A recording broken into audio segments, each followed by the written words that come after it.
यो नेपाली संस्कृति बचाऊँ राष्ट्रिय महाअभियानका अध्यक्ष लगायत सबै साथीहरू र यसलाई समर्थन गर्ने रुचाउने र यस महाअभियान रूपी यात्रामा सरिक हुनुभएका सबै साथीहरू छोरी नातिनी जे भए पनि दाजुभाइ दिदीबहिनी नै भन्नु पर्यो यहाँ। कागती र खरानीको प्राकृतिक शक्तियुक्त ध्वनि हर्बल साबुन जिद्दी दाग हटाई भाडा चम्काउँछ अझ टिलिक्क। तपाईहरूले यो राम्रो अभियान थाल्नु भएको छ। जसले आफूलाई चिन्दैन, जसले आफ्नो इतिहास बुझ्दैन, को हुँ भन्ने आफूले थाहा पाउँदैन, आफ्नोपन हुँदैन, उसको केही पनि हुँदैन। हामीले समृद्ध नेपाल सुखी नेपालीको राष्ट्रिय आकांक्षालाई आफ्नो गन्तव्य बनाएर, यो राष्ट्रिय गन्तव्य हो, यो बनाएर अगाडि बढेका छौँ। समृद्ध नेपाल, संस्कृति बिनाको नेपाल समृद्ध कसरी हुन्छ? संस्कृति बिना त नेपाल समृद्ध कसरी हुन्छ र? त्यसकारण समृद्ध हुने भन्दाखेरि यसभित्र आधुनिकीकरण पनि छ, हाम्रो इतिहास पनि छ, आजको वर्तमान पनि छ र भविष्य पनि छ। हामीले निर्माण गर्न खोजेको अझ उन्नत नेपाल हो, तर विगत बिर्सिएर होइन। त्यसकारण यसभित्र संस्कृतिको पक्ष छैन भन्ने चाहिँ साथीहरूले नठान्नु होला। सभ्यता, संस्कृति, इतिहास, राजनीति, अर्थतन्त्रदेखि लिएर शिक्षा, स्वास्थ्य सबै पक्षहरू, सबै पाटा, सबै विधाहरू सम्बन्धित छन् यससँग। निसन्तानपन सम्बन्धी सबै उपचार hope fertility and diagnostic centre, Babar Mahal, Kathmandu.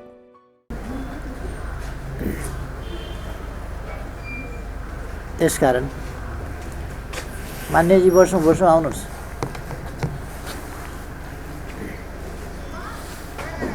एकदमै सबै चिजहरू यसभित्र सम्बन्धित छन् र हामी त्यस राष्ट्रिय अभियानमा छौँ जहाँ हाम्रो देशलाई एउटा समृद्ध, समुन्नत र समृद्धि मात्रै भएर चाहिँ हुँदैन।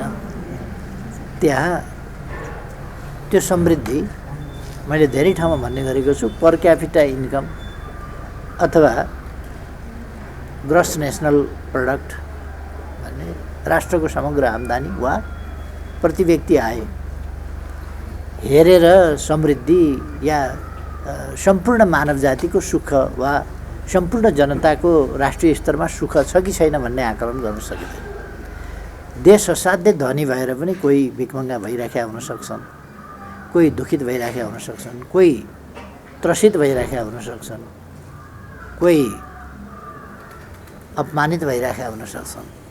अपमानित भएपछि पनि मान्छे सुखी हुन सक्दैन। सम्पत्ति भएर के गर्ने? अपमानित छ भने सम्पत्ति भएर के गर्ने? त्रासको जिन्दगी बाँच्नु परेको छ भने, सम्पत्ति भएर के गर्ने?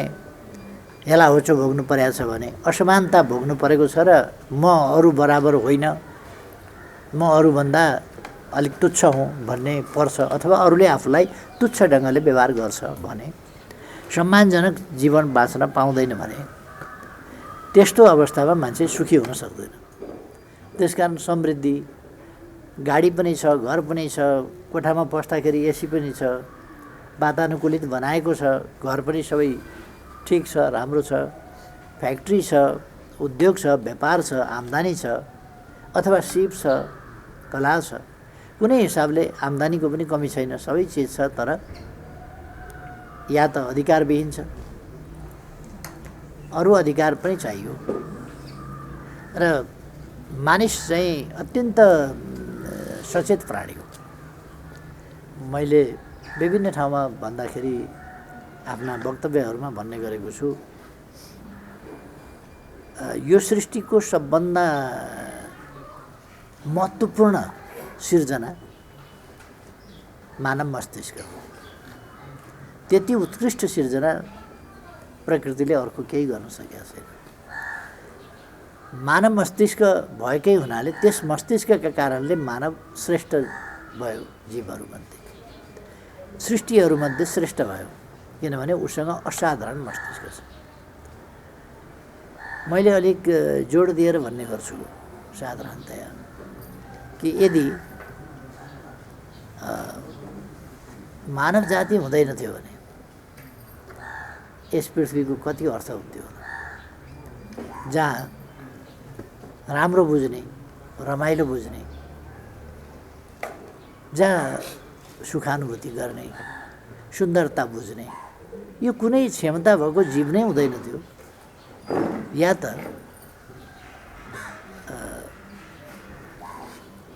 पशु जस्तै हुन्थ्यो या त वनस्पति जस्तै हुन्थ्यो। त्यस्तो अवस्थामा कलर ब्लाइन्ड हुन्थ्यो। त्यस्तो अवस्थामा उसमा सौन्दर्य चेत हुँदैन थियो।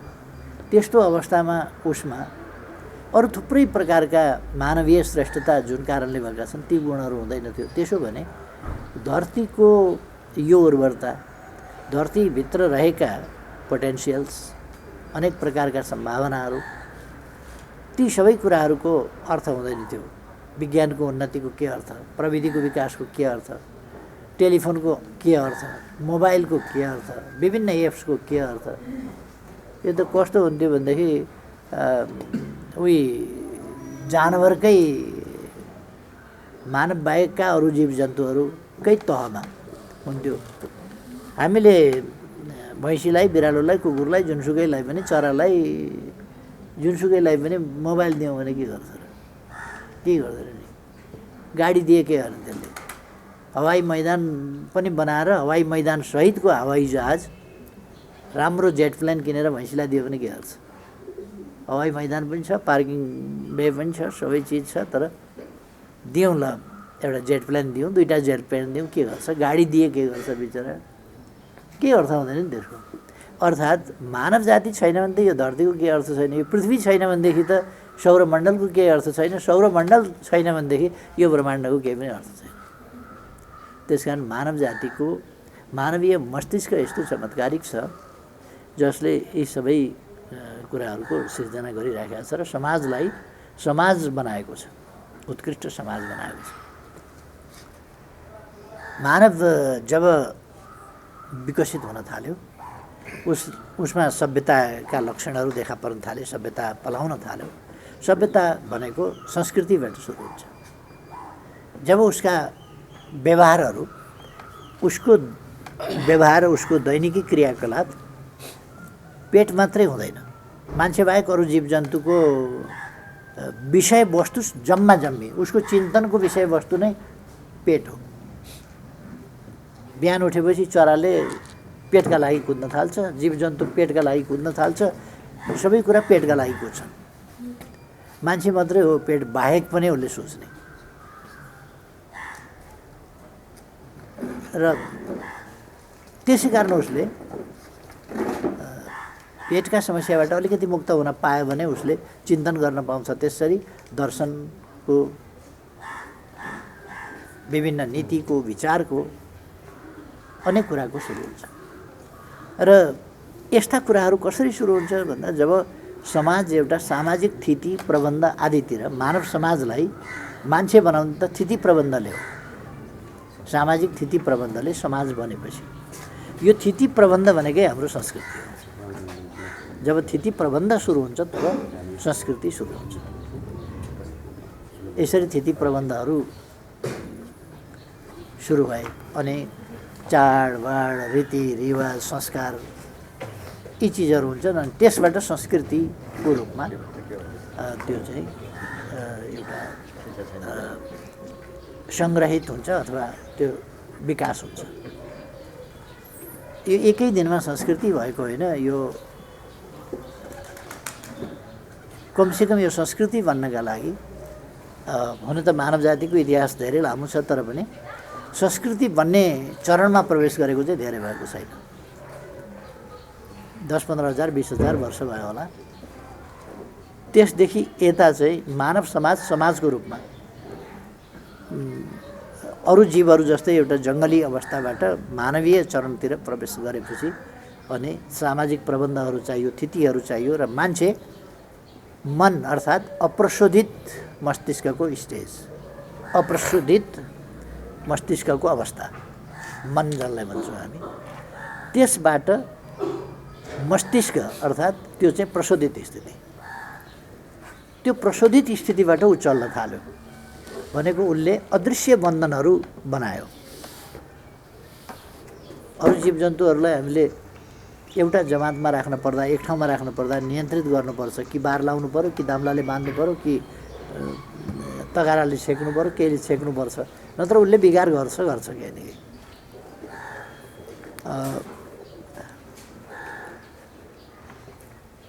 साधारणतया पन्छीहरूभन्दा पशुहरू चाहिँ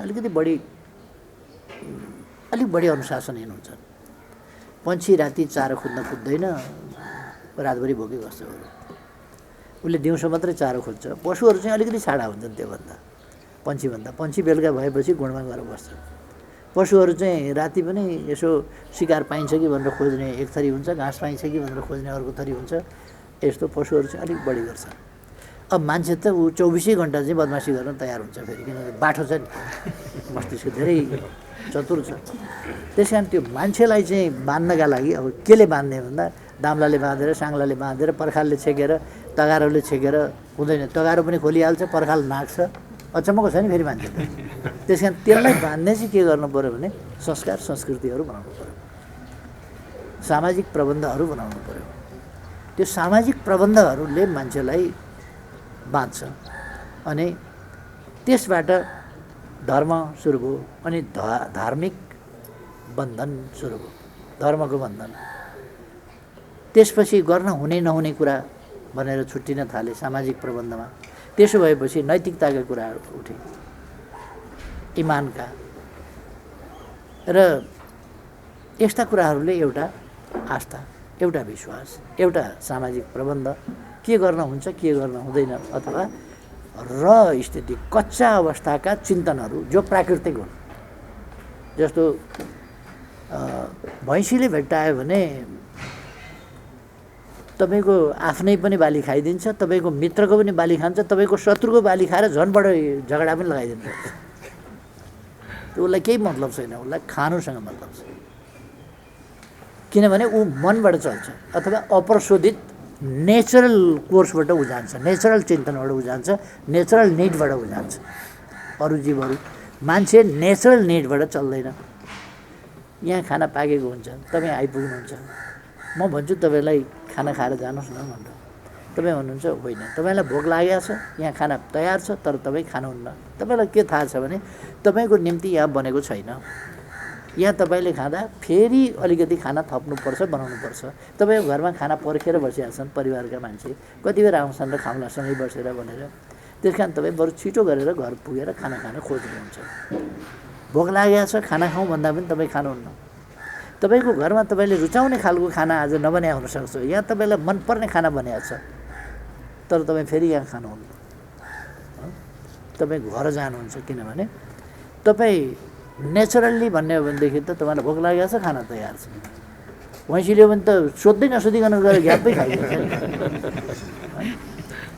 अरू चिजले सोध्दैन, घ्याप्पै खाइदिन्छ, तर तपाईँलाई खाउँ भन्दा पनि खानुहुन्न। त्यो भनेको मान्छे चाहिँ हामी साधारणतया भन्दाखेरि मनले नचलेर अथवा अप्रशोधित नेचरल कच्चा स्थितिको चिन्तन वा प्राकृतिक चिन्तनबाट नचलेर हामी सामाजिक प्रबन्धका चिन्तनबाट सामाजिक मूल्य मान्यताहरू स्थापना गरेका छौँ र तीबाट बाँधिन्छौँ। नैतिक बन्धन भने आउँछ, धार्मिक बन्धन भने आउँछ, के बन्धन भने आउँछ, हुँदै हुँदै गएर बाचा बन्धनसम्म भनिहाल्यो। अब मैले तपाईँ कहाँ पर्सि आउँछु भने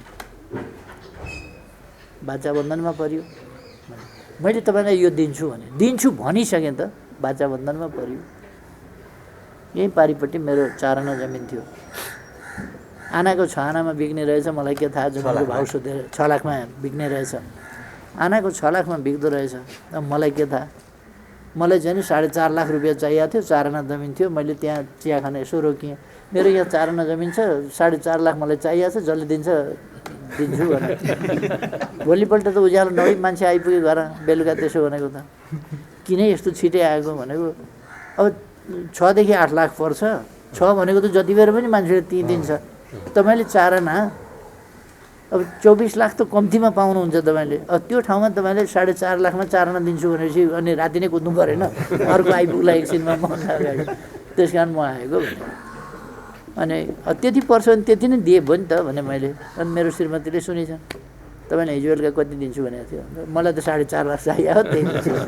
अनि हिजो बेलुका भनेको कुरो अहिले फरक पर्न मिल्छ। तपाईँले बुझेर बोल्नुहोस्, नबुझेर बोल्नुहोस्, बोलिसकेपछि सिद्धि हो। त्यस कारण गएर म आज गएर पास गरिदिन्छु तपाईँ, अनि पेसी दिने भन्दै थिएँ, परेन त्यो पास गरिदिउँ न अनि दिनु भनेर बाजा भन्दा भने त्यस्तो। हामी कहिले कहिले निकै ठुलो नोक्सान पनि प्याट्ट बोलिहालेपछि बिहोर्छौँ, किनभने एउटा बाचा बन्धनमा पऱ्यो, बोलिसक्यो भन्ने कुरा हुन्छ। र हामी यो चाहिँ कुरा के हो भने हाम्रो संस्कार, हाम्रा 16 संस्कारहरू अनि 16 संस्कारसँग सम्बन्धित अन्य विभिन्न सांस्कृतिक पक्षहरू, यो 16 संस्कारैसँग सम्बन्धित हुन्छन् यी संस्कारहरू संस्कृतिहरू। तर पनि हाम्रा संस्कृतिहरू यससँग जोडिएका छन्। यी संस्कृतिहरू, हामी अलिक सानो देश, अलिक कमजोर अर्थतन्त्र र सानो पपुलेसन। सानो पपुलेसन सानालाई चाहिँ नै जोगिन जहिले पनि हुन्छ। ठुलाको फेदमा सानो बिरुवा यसै मर्छ। त्यो ठुलाले थिच्नु पनि पर्दैन, किच्नु पनि पर्दैन, खतरा त्यहाँनिर हुन्छ क्या। ठुलाको फेदमा पऱ्यो कि त बर्बाद। अब हाम्रो पनि त्यस्तै त्यस्तै हालत छ। यत्रा यत्रा फेद भएका दुईतिर झन् एकदम अजङ्ग फैलिएका त्यस्तो छन्। अब हाम्रो पपुलेसन सानो छ। उनीहरू कहाँ एउटा गीत चल्यो भने मान्छेले करोडौँ कमाउँछ।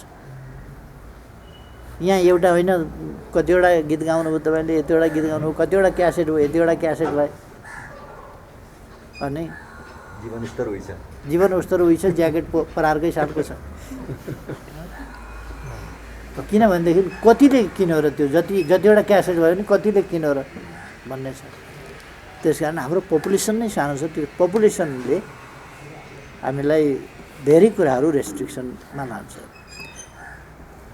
त्यसकारण ठुलो पपुलेसनले सांस्कृतिक अतिक्रमण त्यो साधारणतया अतिक्रमण गरौँ भनेर गरोस् कि नभनिकन गरोस्, अतिक्रमण त हुन्छ। त्यस कारण त्यसबाट जोगिने कुरा धेरै महत्त्वपूर्ण छ र हामीले सचेत प्रयास गर्न जरुरी छ। हाम्रा सचेत प्रयासले हाम्रो संस्कृति हामी जोगाउन सक्छौँ।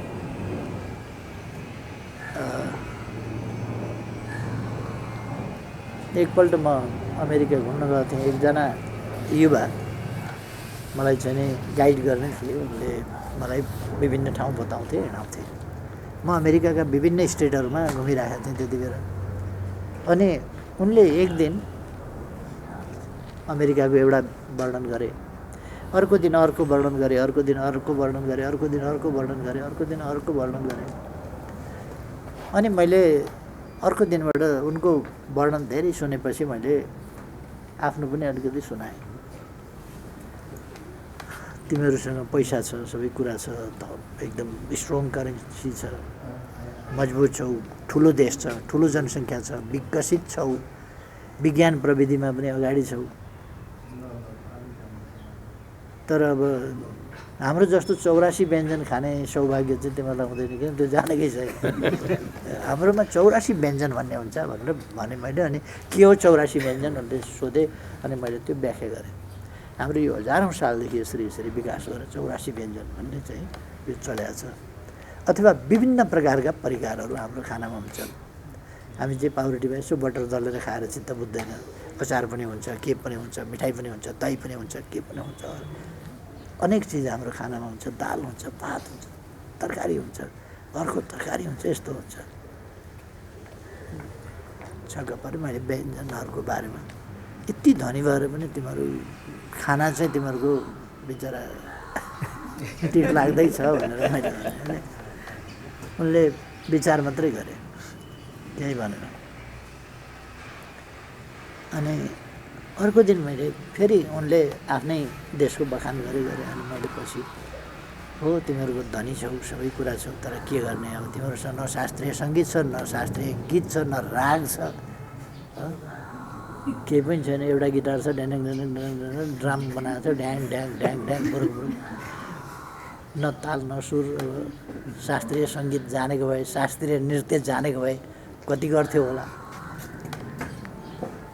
अनि अब उनले मलाई त अनेक देखाउने भए क्यासिनो देखाउने भए के देखाउने भए जिमखाना देखाउने भए कसो देखाउने भए अनि मैले अब 15,000 वर्ष अगाडिदेखि शिवको समयबाट सुरु भएको योगको कुरा गर्ने भए योग कसरी विकास भयो कसरी आयो त्यसको व्याख्या गर्ने भए अनि कसरी कपिल मुनिले साङ्ख्य दर्शनको विकास गरे साङ्ख्य दर्शनसँग योग कसरी जोडियो र पतञ्जलिले अष्टाङ्ग योगको विकास कसरी गरे भन्दै गएर योगको अलिकति व्याख्या गरे योगमा अन्त नभएका कुराहरूमध्ये यो छ भनेर योगको बारेमा योगमा व्यायाम मात्रै होइन प्राणायाम छ प्राणायाम मात्रै होइन फेरि ध्यान पनि छ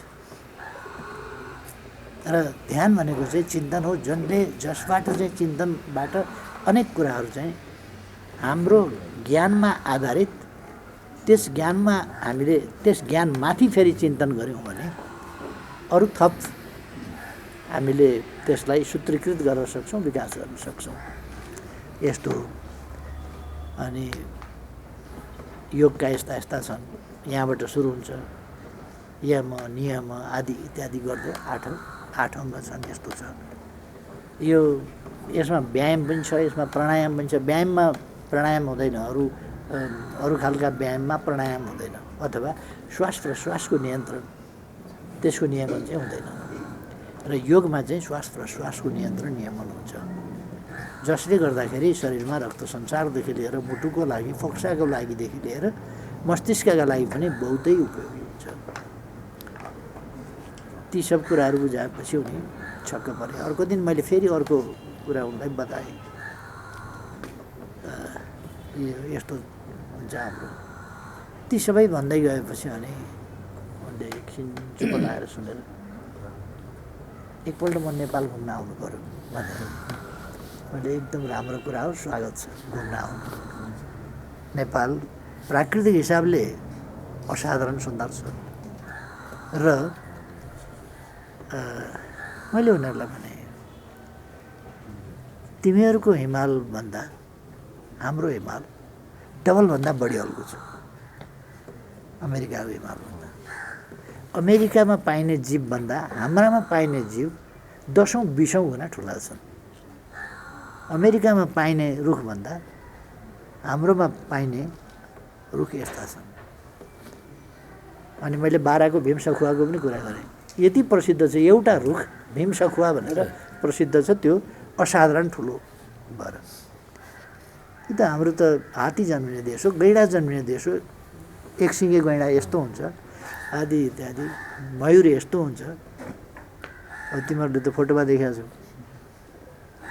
भन्ने कुरा गरेपछि अनि यस्तो प्रकृति हाम्रो देशमा यति किलोमिटरभित्र सर्वोच्च सगरमाथा विश्वको सर्वोच्च शिखरदेखि लिएर कचन कवल जस्तो एकदम लो ल्यान्ड पनि छ त्यो पनि सबै छक्कै पर्दै गए अनि जडीबुटी यसरी हाम्रोमा उत्पन्न हुन्छ यस्तो छ हाम्रो प्रकृति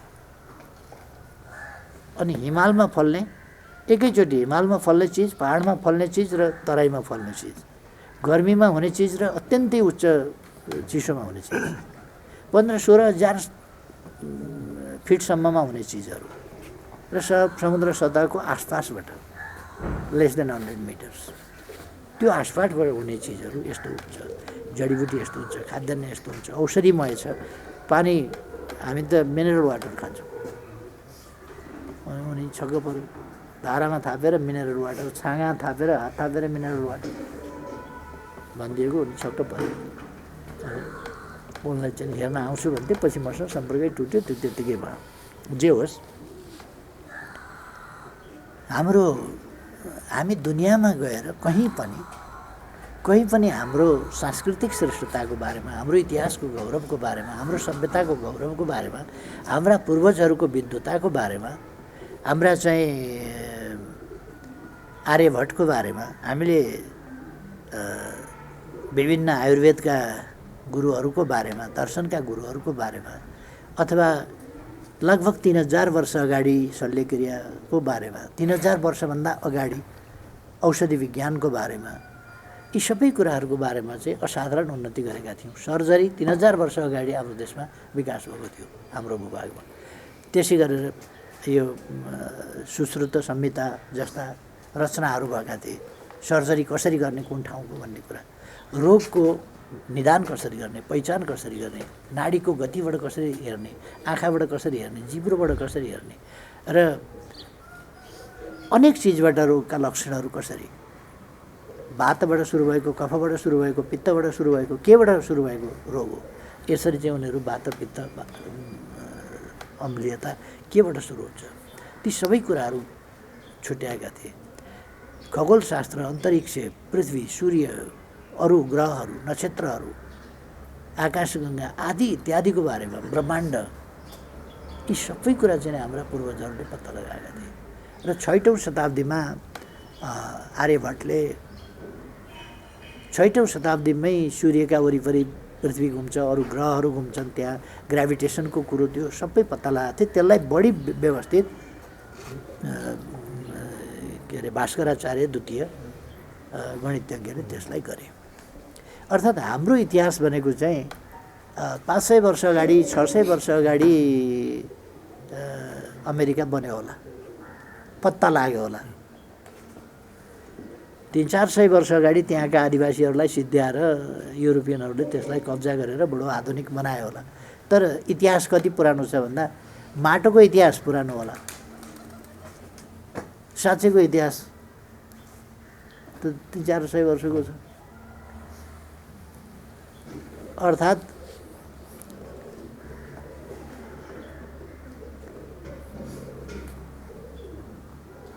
पोर्तुगालका नाविकले पत्ता लगाए यताकै भन्यो भने 600 वर्ष होला। हाम्रा त 5000 वर्ष अगाडि का त बेच्दै छौँ। त्यसो भएर अक्षरको आविष्कार गर्ने, ध्वनिलाई लिपि, लिपिलाई ध्वनिमा आविष्कार गर्ने हामी हौँ। यसरी हाम्रो गणित, तिनै आर्यभट्टले गणित, त्यसमा शून्य थप्ने, दशमलव, यी सब चिजहरूको आविष्कार गरेका थिए आर्यभट्ट। अब भइदियो के भने त्यसभन्दा पछि जस्तो हाम्रोमा कति समय अगाडिदेखि दर्शनबारे चिन्तन भयो। त्रेता युगमा जनकपुरमा दर्शन सम्बन्धी चिन्तन मनन छलफल बहस हुन्थ्यो, शास्त्रार्थ भनिन्थ्यो। शास्त्रार्थको एउटा चाहिँ अखडा थियो जनकपुर, र त्यहाँ अष्टवक्र भए, अरू भए, यिनीहरूको चाहिँ नै चलिरहन्थ्यो। यो त्रेता युगको कुरा हो, जनकको समय, रामको समय भनेको त्यति बेर फिलोसफीको बारेमा कुरा हुन्थ्यो। हाम्रा पुराणहरूमा साइन्टिफिक फिलोसफीको बारेमा अहिले पनि कुरा हामी पुराणहरूमा हेर्न सक्छौँ। अब हो कोही चाहिँ हामी एकदम बहकिन पनि हुँदैन, पुराण भन्ने बित्तिकै चाहिँ बहकिन पनि हुँदैन। कोही पुराण चाहिँ नि कसरी, यसो हेर तपाईँको खल्तीमा कलम रहेछ, त्यो कसरी कलम फुत्काउने भन्ने शास्त्र चाहिँ त्यस्ता छन् क्या, सट्टु शास्त्र नि। कलम कसरी फुत्काउने, ओहो तपाईँ हातमा मोबाइल रहेछ, तपाईँको मोबाइल कसरी फुत्काउने भनेर हेर्नुहोस्। बुधबारका दिन अलिकति घाम ढल्केको जस्तो बेला आफूभन्दा एकजना मान्छेभन्दा परतिर बसेको मान्छेलाई मोबाइल दान गर्यो भने 7 पुस्ता पर्यो। रुद्राक्षको माला समेत लाग्यो। हो, रुद्राक्षको माला लाग्यो, 2-2टा रुद्राक्षको माला लाग्यो, 58 माला 2-2वटा जने लाग्यो। यस्तो मान्छे त्यो संयोगले मात्रै फेला पर्छ। त्यस्तो मान्छे फेला परेको बेला मोबाइल हातमा छ भने दान गरिहाल्नु। त्यसो भए 7 पुस्ता पहिलेको पनि तर्छ, पछिको पनि तर्छ भन्ने शास्त्र बनाएर मोबाइल फुत्काउने। यो पुराणमा भर नपरौँ हामी, छट्टु ब्राह्मण तरिका हो क्या। यस्ता छन् गरुड पुराण अनुसार के छन् क्या। यो चाहिँ के भने कर्मकाण्डी छट्टु पुराण भन्छु मैले। त्यो पुराण भनेर छट्टु पुराणका पछाडि होइन साँच्चैको स्कन्द पुराण आदि पुराणहरू छन् नि त्यस्ता पुराणहरूका पछाडि अलिक जहाँ नलेज छ विद्वत्ता छ छट्टुगिरी छैन मान्छे ठग्ने छैन त्यो कुरा चाहिँ हाम्रो खास संस्कृति हो क्या छट्याइ फट्याइ चाहिँ होइन यो त्यो एउटा हामीले चाहिँ छुट्याइदिनुपर्छ हाँसले त फोहोरबाट चाहिँ ऊ छुट्याउँछ खानेकुरा र फोहोर हाँसले पानी र दुध छुट्याउँछ भने हामी त मान्छे हो नि धेरै ब्रेनी त्यस कारण हामीले यस्ता कुराहरूलाई चाहिँ छुट्याउनुपर्छ र हाम्रो संस्कृतिलाई मासिनु नदिन हाम्रो गौरवपूर्ण इतिहासलाई सम्झाउन मैले जुन राष्ट्रिय चेतनाको राष्ट्रिय स्वाभिमानको एउटा अभियान मलाई मौका पनि मिल्यो सरकारमा बसेर सजिलो हुन्छ यस्तो कुराहरू सञ्चालन गर्न त्यस कारण मैले राष्ट्रिय स्वाभिमानको एउटा हामी गर्न सक्छौँ भन्ने एउटा यस्तो भावनाहरू जसले अपनत्वको एउटा बोध दिन्छ आफ्नोपन दिन्छ र आफ्नो स्वाभिमान दिन्छ र आफ्नो स्वाभिमान भएपछि स्वाभिमान छैन भने के भयो र त्यो मान्छे यस्तो आधा मृत्यु जस्तो भएको हुन्छ नि मानवीय स्तरमै उठ्न सकेका हुँदैन एकजना डाक्टरले मलाई भन्नुभयो बरबरा सिरा जानुभएछ बिमारीको त्यो क्याम्प राख्नु नि स्वास्थ्य शिविर राख्न जानुभएछ अगाडि बिमारी जाँच्नका लागि कुर्सी राख्नुभयो आज पनि कुर्सीमा बस्नुभयो एकजना मान्छे आए कुर्सी यहाँ छ यहाँ बसे अनि यहाँ बस्नुहोस् न भने कुर्सीमा म जिन्दगीमा बसेको छैन हजुर बस्न मिल्दैन कहिले बसेको पनि छैन म फलानु जातको मान्छे हुँ त्यस कारण कुर्सीमा बस्न मिल्दैन भन्छ आफू उसलाई यति दबाएको छ बस भन्दाखेरि पनि कुर्सीमा बस्दैन यति मनोबल टुटाएको छ यति स्वाभिमान भाँचकुच पारेको छ नि उसको त्यस कारण त्यो स्वाभिमान हामीले जगाउने अब मैले उठाएको राष्ट्रको स्वाभिमान भनेको पनि भुइँमा बस्ने ठाउँबाट कुर्सीमा बस्ने ठाउँमा पुगोस् न अब हामी विदेश गयो भने मैले त्यसै कारण एउटा भारतीय टेलिभिजनलाई इन्टरभ्यू दिँदाखेरि पनि भनेको थिएँ को जेठो को कान्छो आदि इत्यादिका कुरा निकाले मैले पनि जेठो कान्छो हुनसक्छ अब उमेरका हिसाबले दाइ भाइ हुनसक्छ तर दुईवटा देशको नेता भेट भयो भने दुईवटा देशको प्रधानमन्त्री भयो भने भेट भयो भने दुईवटा देशको प्रधानमन्त्री हुन्छ त्यहाँ सानो देशको सानो प्रधानमन्त्री ठुलो देशको ठुलो प्रधानमन्त्री होइन दुईवटा प्रधानमन्त्री त्यस कारण यो तपाईँहरूले अवधारणा राख्नु हुँदैन यस्तो यो भनेको राष्ट्रिय स्वाभिमानको कुरा हो हाम्रो सार्वभौम सत्ताको कुरा हो हाम्रो सांस्कृतिक उत्थानको कुरा हो हाम्रो मोरल बुस्टअपको कुरा हो यो त्यस कारण हामीले यस्तो कुराहरूलाई अगाडि लानुपर्छ अहिले मैले एकजना डाक्टर साहब त्यहाँ हुनुहुन्छ मैले उहाँको प्रवचन सुन्नका लागि उहाँलाई राखिरहेको छु उहाँले नेपाल बाहिर पढेर भर्खरै आउनुभयो नेपाल केही वर्ष अगाडि र उहाँ अहिले उपचार गरिराख्नु भएको छ उहाँले मधुमेह उहाँले सुगर लाई के अरे ब्लड प्रेसर यस्ता कुराहरूलाई चाहिँ कसरी ठिक गर्न सकिन्छ भनेर मैले त्यही कुरा गरिराखेको छु अब मैले गरेको म यो मेडिकल पेसाको नभएको हुनाले मान्छेले अलिकति कम खान्छ नि कुरो जसको कुरो जेमा अनुभव छ मैले खेती यसरी गर्नुपर्छ भन्दाखेरि मान्छेले त्यति पत्याउँदैन यस्तो छ भनेर कहिले कहिले पत्याउँदैन स्याङ्जा जेलमा रुमाल बन्ने भाइहरू थिए ढङ्ग नसँगको रुमाल बनाउने क्या त्यो बुट्टा हान्ने नि अनि मैले भने भाइ तिमीले यसो गर्यो भनेदेखि त यो राम्रो हुन्थ्यो होला नि किन यस्तो बनाउँछौ यसो गर न भने उसले के भन्यो ओ सर कलम चलाउँछ कलम क्या यो चलाउने काम चाहिँ गर्नु न सर त्यत्तिकै उपदेश दिने भने यहाँ ल्याउ त भने अनि मैले भने यसरी गर न एकछिन देखाएपछि एउटा फुल मैले बनाएपछि उनीहरू छक्क परे तपाईँले कहाँ सिक्यो भने सिक्या होइन कि यसो अनुमान गरेको मैले अनुमान गर्दा हुन्छ नि त तिमीहरू किन अनुमान गर्दैनौ भने अनि उनीहरूले त्यसै गरेर त्यसपछि भने त्यहाँ र त्यो उनीहरूको बिक्री धेरै बढ्यो अलिकति इनोभेटिभ सोच लगाएर त हुन्छ नि मान्छेले अर्को जो मान्छेले जुन काम गरिरहेको छ त्यो भयो भनेदेखि अलिक विश्वास गर्छ नि मान्छेले। मैले भन्ने गरेको छु एउटा भान्सामा विष रहित भान्सा, हाम्रो किचन चाहिँ विष रहित हुनुपर्दछ, हाम्रो खानेकुरा विष रहित हुनुपर्दछ, हामीले अमृतमय खानेकुरा खानुपर्दछ, पवित्र खानेकुरा, चोखो खानेकुरा खानुपर्दछ। अस्ति मलाई एकजना साथीले सोध्नुभयो कुखुराको अन्डा शाकाहारी हो कि मांसाहारी हो? मैले भने अब एकदम सजिलो छ। यदि शाकाहारी हुने हो भने उम्रिएको खाऊ, जन्मिएको नखाऊ। जन्मिएको जति मांसाहारी हो, उम्रिएको जति शाकाहारी।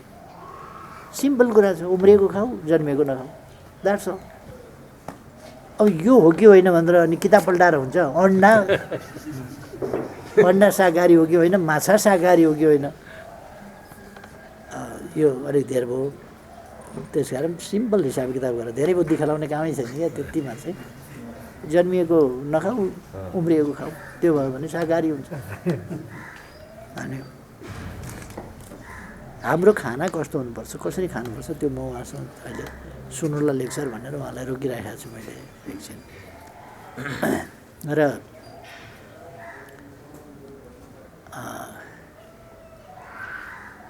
यो सबै कुरा पनि फेरि यो हाम्रो खानेकुरा पनि हाम्रो परम्परासँग जोडिएको छ, संस्कृतिसँग जोडिएको छ। केही कुराहरू अलिकति ढङ्ग नपुगे पनि हुनसक्छ, तर हाम्रा पूर्वजहरूले हजारौँ वर्षको अनुभवबाट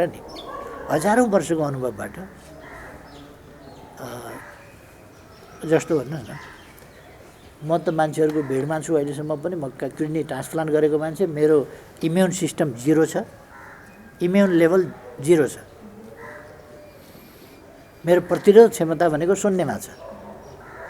म मान्छेहरूको भिडमा छु, तर पनि अहिलेसम्म चाहिँ कोरोनाले समाउन सकेको छैन। मेरो विश्वास के छ भनेदेखि हाम्रा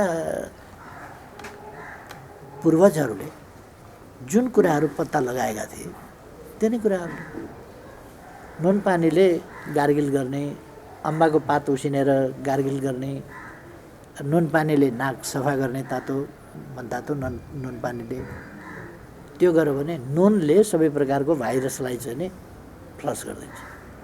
हामी जीवित मृतक जे भनौँ, मृत जे भनौँ, भाइरस वास्तवमा जीवित तत्त्व त होइन, तर पनि अब त्यसलाई जीवितको रूपमा, अर्धजीवितको रूपमा साइन्टिस्टहरूको थुप्रै छ। अहिले पछिल्लो समयमा चाहिँ के युनिभर्सिटीले रिसर्च गरेर यो जीवित चाहिँ होइन, तर त्यसको आउटर लेयर चाहिँ फ्याटी हुन्छ, त्यो फ्याटी लेयर चाहिँ पखालिएन भने त्यसले जीवितको काम गर्छ फेरि।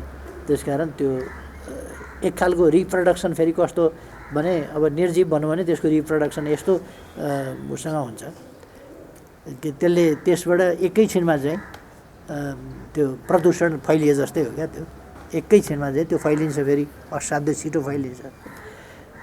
त जस यस्तो कुराहरूले काम गरेकै होला भन्छु म, नत्र भनेदेखि त त्यो नसर्नु त सम्भावनै छैन। हामी यस्तो भिडमा हुन्छौँ, सधैँ भिडमा हुन्छौँ, फोटो खिच्नेको लाइन हुन्छ, के हुन्छ, माल लगाइदिनेको लाइन, सबै गर्दा त्यो भिडमा हुन्छौँ। तर पनि अहिलेसम्म किन जोगिएको होला भने म नियमित रूपमा ती चिजहरू गर्छु जो हाम्रा पूर्वजले गरेका थिए। र मेरो इम्युन सिस्टम चाहिँ नि अब इम्युन सप्रेसिभ मेडिसिन खानुपर्छ मैले डेली, र त्यसले इम्युन चाहिँ 0मा राखेको छ, अथवा प्रतिरोध क्षमता छैन, रेसिस्टेन्स पावर छैन, तर रेसिस्ट गरिराखेको छ। सरप्राइजिङ यो के हो भन्दाखेरि हाम्रो ट्रेडिसनसँग, हाम्रो परम्परासँग, हाम्रा परम्परागत नलेज, हाम्रा ट्रेडिसनल नलेज भनौँ न, परम्परागत ज्ञान, ती ज्ञानहरूसँग, ती अनुभवका क्रममा विकास गर्दै मैले भन्ने गरेको छु, हाम्रा पुर्खाले नचाखेको कुनै बोट बिरुवाको पात छैन, बोक्रा छैन, जरो छैन, फुल छैन, केही छैन क्या नचाखेको। नि यसको पनि चाखेको छ, त्यसको पनि चाखेको छ, त्यसो गर्दा कोही मरेका छन्, अनि यो विष रहेछ भने थाहा पाएको छ, यो विष रहेछ है भनेर। अर्को कुरा के भने मान्छेलाई चाहिँ अहिले पछिल्लोपल्ट चाहिँ प्रकृतिले त्यो सेन्स दिन छोडेको छ। म चाहिँ बाख्रा चढाउने मान्छे हुँ, अब यो आजकल केटाकेटीले त्यो बुझ्दैनन्। अँगेरी भन्ने एउटा झार हुन्छ, बुटो, अँगेरी खायो भनेदेखि गाई बस्तु मर्छ, गाई गोरु मर्छ, बाख्राहरू त ठहरै त्यस्तो खालको हुन्छ। एकैछिन बाँच्ने, प्या गर्छ, त्यो खाउनै सक्दैन, मरिहाल्छ। अँगेरी भन्ने खाँदाखेरि त्यो पोइजन हुन्छ र सिम्पली पशुहरूले झुक्किएर खान्छ त्यो कहिले कहिले च्याप्प समातेर खाँदै जाँदाखेरि नत्र भने त्यसको पातको छेउमा यसो पुग्ने बित्तिकै थुत्नु फर्काइहाल्छ त्यो उनीहरूसँग त्यो नेचरल सेन्स नै के खाना हुने के नहुने त्यो नेचरल सेन्स भनेको चाहिँ उनीहरूको हेरिडिटिकल एक खालको हेरिडिटिकल मेमोरी त्यो वंशानुगत स्मरण शक्ति जुन हुन्छ त्यो उनीहरूलाई दिएको हुन्छ ठुलो ठुलो सिङ भएको भैँसी देख्दाखेरि बाख्राको पाठो डराउँदैन सानो स्याल देख्ने बित्तिकै डराइहाल्छ किनभने त्यसको सिङ पनि छैन त्यसले दाँत पनि देखाइसकेको छैन त्यसले नङ्ग्रा पनि देखाउन पाएको छैन तर स्याल देख्ने बित्तिकै बाख्रा पाठो टाप किनभने त्यसको हेरिडिटिकल मेमोरीले काम गरिरहेको छ अब मान्छेहरूको चाहिँ अलिकति हेरिडिटिकल मेमोरी अब त टेलिफोन नम्बर विचार गर्नुहोस् त अलिक पहिलेसम्म कतिवटा टेलिफोन नम्बर सम्झिने हुन्थ्यो आजकल आफ्नै पनि सम्झिन गाह्रो कति हो तपाईँको टेलिफोन नम्बर भनौँ भने हेरौँ है भनौँ त्यो खालको मै 500 भन्दा बढी नम्बर सम्झिन्थेँ धेरै साथीहरूको म चाहिँ सम्झिया हुन्थ्यो त्यो नोटकपी हेर्नै नपर्ने डाइरेक्टरी हेर्नै नपर्ने त्यस्तो हुन्थ्यो अब अहिले श्रीमतीको टेलिफोन नम्बर कति हो मोबाइल नम्बर कति हो त्यो चाहिँ थाहा छैन मेरो श्रीमती चाहिँ झन् ढुक्काको छ उनलाई त उनको नोटमा पनि छैन उनको मोबाइलमा पनि छैन मेरो नम्बर सधैँ छैन यो विज्ञान प्रविधिले पनि हामीलाई अलिकति नेचरल जुन हाम्रो चाहिँ हो त्यो अलिक कमजोर गराएको छ यसलाई हामीले